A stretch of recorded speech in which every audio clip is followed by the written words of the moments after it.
अभिषेक वाजपेयी हैं प्रवक्ता समाजवादी पार्टी का, आपका अवश्य स्वागत है। आलोक वर्मा है प्रवक्ता भारतीय जनता पार्टी के। आलोक जी, आपका बहुत स्वागत है। अभिषेक वाजपेयी, सबसे पहले मैं आप ही का रुख करूंगा। योगी राज में अब माफिया के खिलाफ लगातार कार्रवाई चल रही है। अब अपराध मुक्त, भय मुक्त, माफिया मुक्त प्रदेश बनने के लिए अग्रसर है उत्तर प्रदेश। इस कदम को, सरकार के इस कदम को तो आप सराहेंगे सर? देखिए, भारतीय जनता पार्टी दोहरे चरित्र की पार्टी जी। सबसे बड़ी चीज ये है कि आप देखिए, अपनों पे करम, गैरों पर सितम। बट आपको याद दिला दूं कि इनके नेता है संदीप गुप्ता। 2015 में उनके अवैध निर्माण तोड़ने की बात हुई, बाकायदा एनडीए में आदेश भी पारित हुए। 9 अप्रैल को जब एनडीए से दस्ता गया उनके अवैध निर्माण को तोड़ने के लिए, तो स्वयं विधायक जी वहां पे पहुंच गए और हस्तक्षेप के बाद एनडीए के अधिकारियों को वापस। नंबर 1 तो ये तो हो गई, अपनों पे रहम कर रहे हैं, अपनों पे करम कर रहे हैं। दूसरा उदाहरण देता हूँ, बागपत का मैं आपको देता हूँ। बागपत में भारतीय जनता पार्टी के नेता है, गद्दार नेताओं में से एक है हरीश चौधरी। वहां पे उन्होंने 17 वर्षीय दूध और उनकी बहन की संपत्ति कब्जा ली और उस पर अवैध निर्माण करने लगे। अवैध निर्माण करके बाकायदा काम चालू हो चुका। वहां पे भी भारतीय जनता पार्टी के विधायक और उनके समर्थक आकर के बैठ गए और पूरा निर्माण करवाया। उसके बाद जो पुलिस बल आया था देखरेख के लिए, वापस वो बेचारा बैरंग हो गया। ये दूसरा उदाहरण हो गया। तीसरा चीज देखिए, बात भारतीय जनता पार्टी बहुत कुछ करती है कि ये कर रहे हैं, वो कर रहे हैं, लेकिन कोई भी आप पेपर उठा के देख लीजिए, रोज नित्य नए दिन आपको रेप की घटनाएं आपको मिलेंगी। बच्चों से संबंधित या कोई भी आपको युवा आपको मिल जाएंगे, कट्टे लहराते या हत्याओं की चीजें आपको रोज नए दिन मिल जाएंगे। तो कहाँ पे अंकुश लगा के ऊपर? और सबसे बड़ी चीज, क्राइम रेट कम करने की बात ये करते हैं। साहब FIR ही नहीं दर्ज होंगे तो क्राइम रेट तो ऑटोमेटिकली कम हो जाएंगे। तो उसके लिए वो बधाई के पात्र है कि FIR न दर्ज कराए, वो 0 पे भी आ जाएगा, उसमें कोई बड़ी बात नहीं। वो अपनी पीठ सब तपा सकते हैं, जनता को धोखा दे सकते हैं, इसके अलावा उनके पास गिनाने के लिए कुछ नहीं है। महिलाओं नहीं, आप ही कह रहे हैं कि आपके लोगों पर तो कार्रवाई की गई। अभिषेक वाजपेयी, आप ही कह रहे हैं कि आपके लोगों पर कार्रवाई की गई, लेकिन बीजेपी के जो लोग हैं उन पर सरकार कार्रवाई नहीं करती। एक लास्ट में एक छोटी सी चीज और कहूंगा। नहीं, मेरा सवाल ये है, आप भी कह रहे हैं कि अतीक अहमद, मुख्तार अंसारी, आपके लोगों पर कार्रवाई की गई, लेकिन जो बीजेपी सरकार के जो लोग हैं उन पर कार्रवाई सरकार नहीं करती है। या तो आप भी आपके लोगों पर भी ना करें, बीजेपी पे नहीं कर रहे, तो यही कहना चाह रहे हैं आप? आप ये कहना चाह रहे हैं कि सरकार अपने लोगों पर कार्रवाई नहीं कर रही है तो आपके लोगों पर भी ना करे, मुख्तार अंसारी पर भी ना करे, अतीक अहमद पर भी ना करे? देखिए, पहली चीज तो ये बात को समझिए, अतीक अहमद हमारे रिश्तेदार नहीं है, ना ही हमारी पार्टी के सदस्य। उनके ऊपर कार्रवाई कीजिए। मुख्तार अंसारी हमारी पार्टी के सदस्य नहीं है, आप उनके ऊपर कार्रवाई करना कीजिए, ना करना मत कीजिए, लेकिन दोहरा चरित्र आप नहीं अपना सकते। इस बात को आप समझिए। आपके लिए जब आप एक चश्मे से आपको देखना पड़ेगा, चाहे अपराधी कोई भी, चाहे आपकी पार्टी का हो या किसी दूसरी पार्टी का हो। आलोक वर्मा मंद मंद मुस्कुरा रहे हैं। सर, द्विपक्षीय कार्रवाई क्यों? आरोप लगा रहे हैं आप पर। मित्र, एक शेर मुझे याद आ रहा है, कोई अपनी ही नजर से तो हमें देखेगा, एक कतरे को समंदर नजर आए कैसे। तो अब से एक भाई को जब कुछ दिख नहीं रहा तो उन्हें दिखाने की कोशिश क्या करें। उनको तो उनके पार्टी में जो शामिल हुए थे 2022 के इलेक्शन में, राजभर जी, वो बाकायदा आईना दिखाते हैं।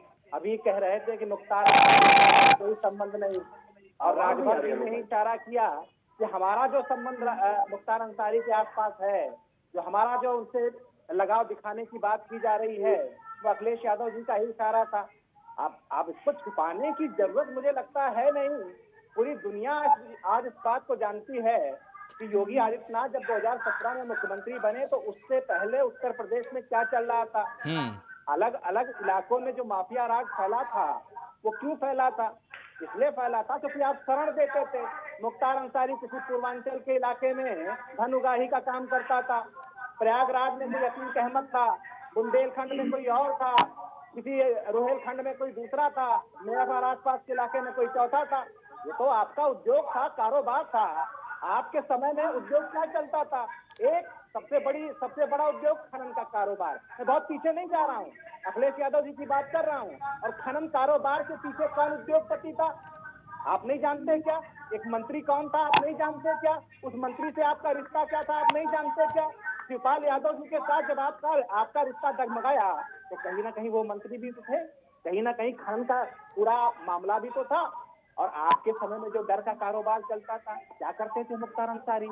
यूं आप प्रेम की पींगे बढ़ाते थे। अरे बहुत दूर की बात छोड़िए, जब 2022 का इलेक्शन आया तो अखिलेश यादव जी ने उनके भाई को बाकायदा पार्टी में शामिल किया। अरे साहब, क्या संदेश देना चाहते थे, क्या बताना चाहते थे, किसको गुमराह करना चाहते हैं? अरे पूरी दुनिया आपको अच्छी तरीके से जानती है, अखिलेश यादव जी को जानती है, उसको मालूम है दुनिया तुझे क्या कहती है। हाथ रख लेती है कानों पर तेरे नाम के साथ। लगातार जो आप उत्तर प्रदेश में हार रहे हैं, चाहे 2014 का ठीक है, इलेक्शन हो, चाहे चुनाव की बात सर 2017 का बाद में कर इलेक्शन लेंगे। हो, आलोक वर्मा जी, 2019 का हो, जनार्दन मिश्रा, 2022 का हो, सरकार अगर और इस अभी तरह से जितने माफियाओं बार के कह ऊपर रहे थे कार्रवाई वहां कर जब रही आप है, हार रहे हैं तो माफियाओं की मैं कमर को कार्रवाई तोड़ने का की काम बात उत्तर जवाब प्रदेश में की कर रहा सरकार हूं। लगातार कर रही है, अपराधियों के घर पर बुलडोजर चल रहा है, तो इससे विपक्ष को ऐतराज क्या है, परेशानी क्या है? चलना चाहिए, कानून व्यवस्था और सुधार हो रहा है, लॉ एंड ऑर्डर लगातार मेंटेन हो रहा है सूबे में, तो फिर विपक्ष ये आवाज क्यों उठा रहा है कि एक पक्षीय कार्रवाई की जाती है, अपने लोगों को बख्श दिया जाता है? ऐसे कौन से अपने लोग हैं जो बख्श दिए? उनके नाम भी गिनाइए। सब इनके हैं अपने, सब इनके अपने हैं। कौन कौन है? कहीं अपने आगे नाम बता दीजिए सर। कहीं सब आपको भी पूरा सब प्रदेश पता सुन रहा है, है। उत्तर प्रदेश आपको। अरे हमने तो बताया इकरार ना, मुझसे था ना आपका। मैंने तो बता दिया, स्वयं विधायक जी बचाने आ गए संजीव गुप्ता के अवैध निर्माण को। उनकी पूरी बिल्डिंग ही अवैध बनी हुई थी। और उसके बाद बागपत का मैंने आपको जिक्र कर दिया। और कितने नाम आप चाहते हैं? 2 ही पे कार्रवाई करने की बड़ी बात हो जाएगी।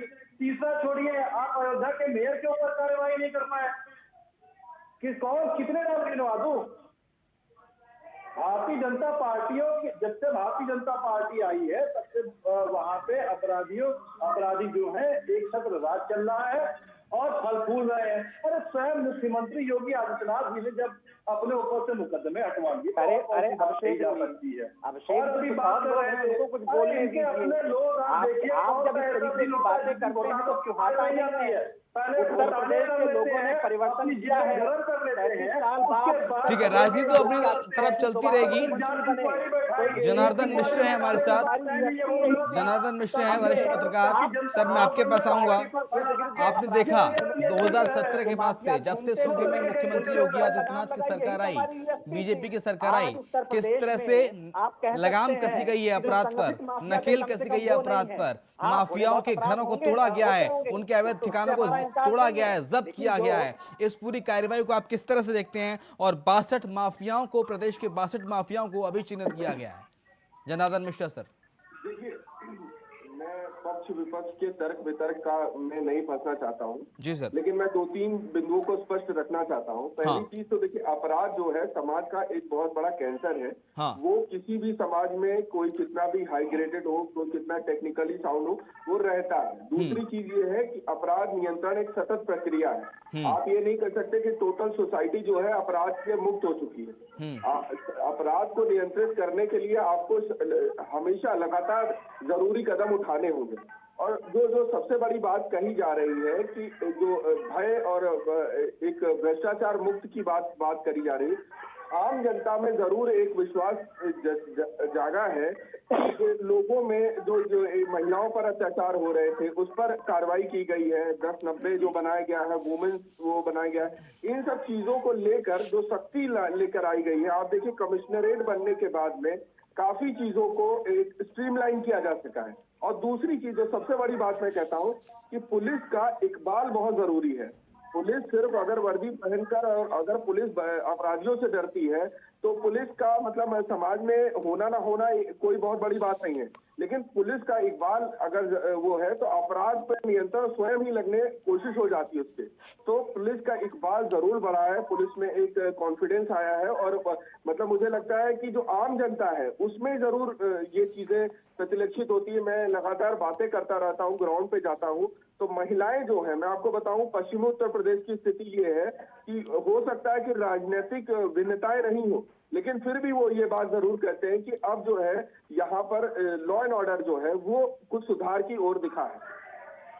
ठीक है, अभिषेक बाजपेयी, लॉ एंड ऑर्डर सुधार की ओर दिखा है। जनार्दन मिश्रा भी इस चीज को मान रहे हैं। वरिष्ठ पत्रकार है, ना ये आपकी पार्टी से हैं ना ये बीजेपी से हैं।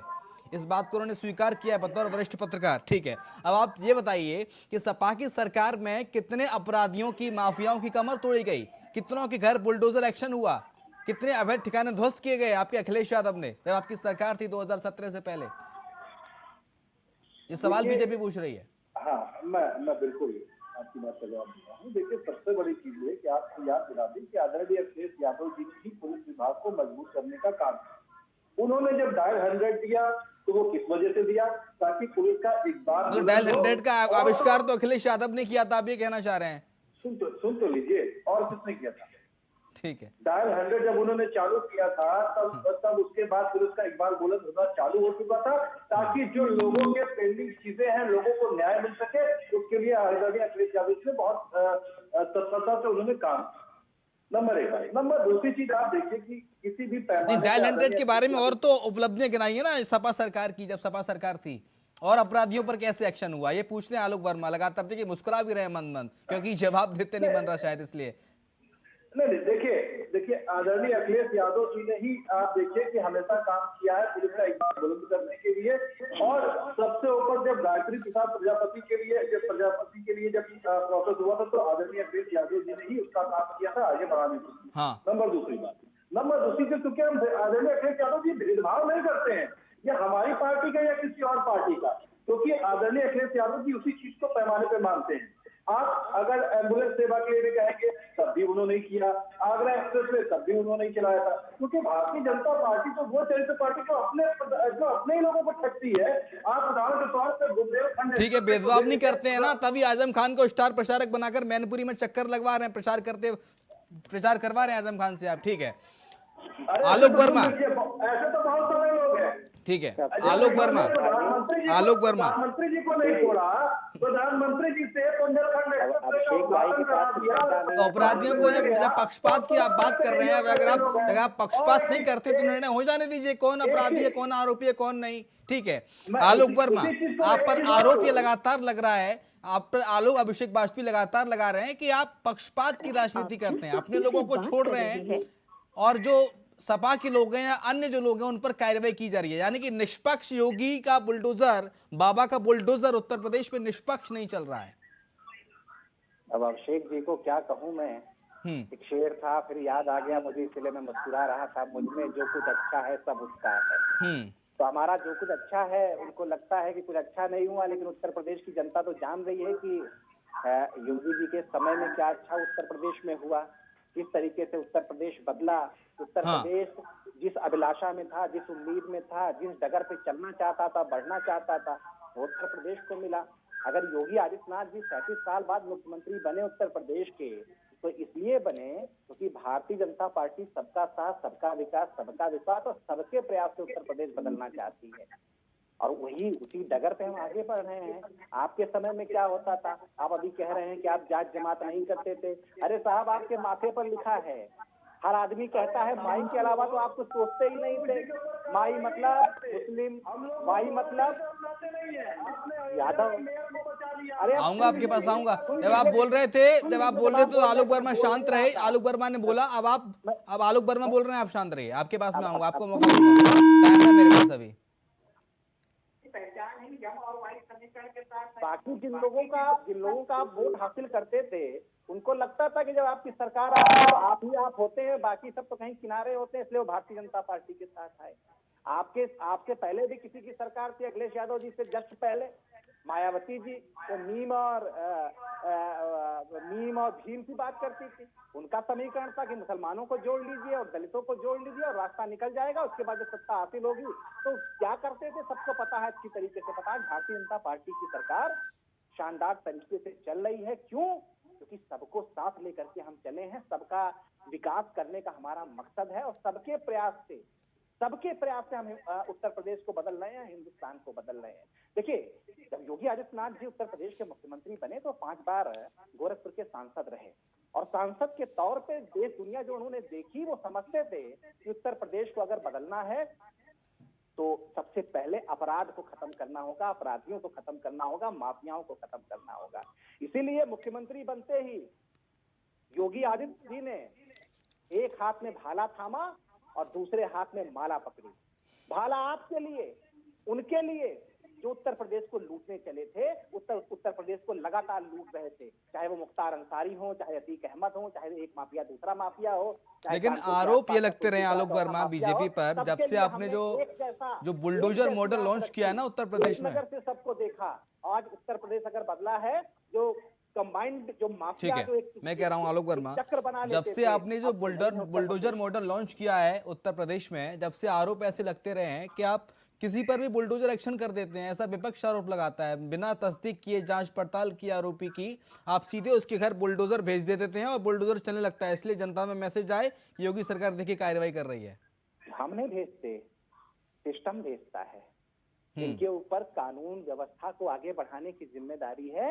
जब वो देखते हैं कि अवैध तरीके से कोई बिल्डिंग बनी है, किसी भी तरीके से बनी है, किसी सिस्टम का फायदा उठा करके वो बनी है, वहां निश्चित रूप से बुलडोजर हमारा जाता है। अवैध इमारत हम गिराते हैं।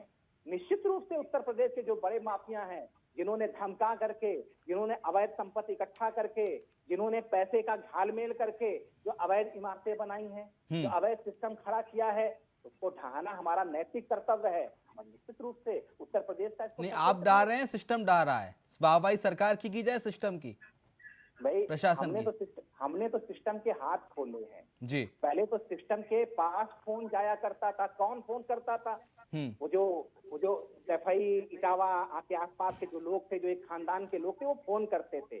किसी का कहीं पे इलाका था, कोई एक चाचा एक इलाके पे राज करते थे, कोई दूसरा चाचा किसी दूसरे इलाके पे राज करते थे। वहां के डीएम एसपी को पता था कि किसकी बात सुननी है और किसकी बात पे क्या कार्रवाई करनी है। करते क्या थे आप क्या करते थे साहब? भाई अभी मैंने गायत्री प्रजापति का नाम लिया, इस समय जेल में है। और किस आरोप में जेल में है? दुराचार के आरोप में जेल में है। और दुराचार कहाँ करते थे? मंत्री सदन में करते थे। क्या करते थे?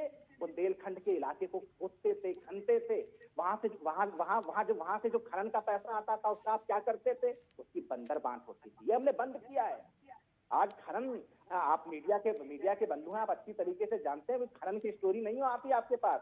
इस तरीके का नहीं आता कि कोई सत्ता संरक्षण है, कोई चोरी चुपके कर लेता होगा तो सिस्टम उस पर लगाम भी लगाता है। आप जब कभी इक्का दुक्का तस्वीरें हमको दिखाते हैं तो उस पर कार्रवाई भी होती है। ये हमारा शासन है, ये हमारा प्रशासन है। हमने हाथ नहीं बांधा किसी का। मशीनरी अपना काम करती है। यंग अधिकारी अजय मिश्र टैनी को लेकर आपको विपक्ष हमेशा घेरता रहता है कि आपने अपने मंत्री पर कार्रवाई नहीं की, गृह राज्य मंत्री पर। इतने बड़ा आरोप था लखीमपुर खीरी में उनके ऊपर, उनके बेटे के ऊपर।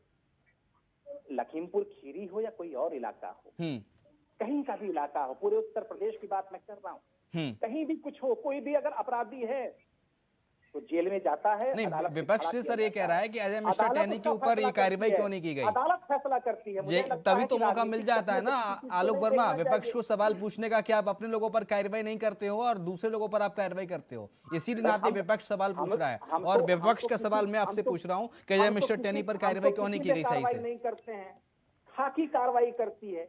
जिसका लॉ एंड ऑर्डर मेंटेन करना जिसकी जिम्मेदारी है, जब उसे कुछ सबूत मिलता है, जब उसे लगता है कि हाँ ये अपराधी है, अगर प्रशासनिक अधिकारी है उसको लगता है। ठीक है जनार्दन मिश्रा, चलते चलते आपका आखिरी कमेंट, आप किस तरह से अगर उत्तर प्रदेश इसी राह पर आगे बढ़ता रहा तो आने वाले समय में उत्तर प्रदेश की किस तरह की छवि, किस तरह की इमेज बनते हुए आप देख रहे हैं? जनार्दन मिश्रा शॉर्ट में, बचाने के लिए संक्षेप में, जल्दी से। निश्चित रूप से योगी आदित्यनाथ जी ने एक स्पष्ट रवैया रखा है अपराध और अपराधियों के खिलाफ। लेकिन मैं यहाँ पर ये जरूर जोड़ना चाहता हूँ कि कहीं कहीं पर चाय से ज्यादा केतली गर्म हो जाती है। और योगी आदित्यनाथ जी को स्वयं आके कहना पड़ा कि किसी गरीब के ऊपर ऐसी कार्रवाई ना हो जो वो इस तरह से बुलडोजर से आप उसका घर ना गिरा दीजिए, गरीब को बचा के रखिए। तो ये भी एक सरकार की मंशा जरूर रहती है, लेकिन कैसे अधिकारी उसको इम्प्लीमेंट करते हैं, कैसे उसको जमीनी स्तर पर उतारा जाता है, ये भी एक बड़ी देखने की बात है। और जहां तक बात है लॉ एंड ऑर्डर की, तो निश्चित रूप से जो एक समाज में एक बात गई है, जो उनका जो मैंने कहा, फिर से कहूंगा कि महिलाओं में, बच्चों में एक बात है कि ये सरकार जो है अपराधियों को कहीं छोड़ने वाली नहीं। सिर्फ संगठित अपराध की बात नहीं है, जो छोटे अपराधी हैं। ठीक है, लॉ एंड ऑर्डर मेंटेन हो रहा है लगातार, पुलिस का इकबाल सूबे में बुलंद हो रहा है। बहुत शुक्रिया आपका जनार्दन मिश्रा, वरिष्ठ पत्रकार हमारे साथ थे। अभिषेक बाजपेयी, प्रवक्ता समाजवादी पार्टी, आलोक वर्मा, प्रवक्ता भारतीय जनता पार्टी, आप तीनों मेहमानों का चर्चा में शामिल होने के बहुत शुक्रिया।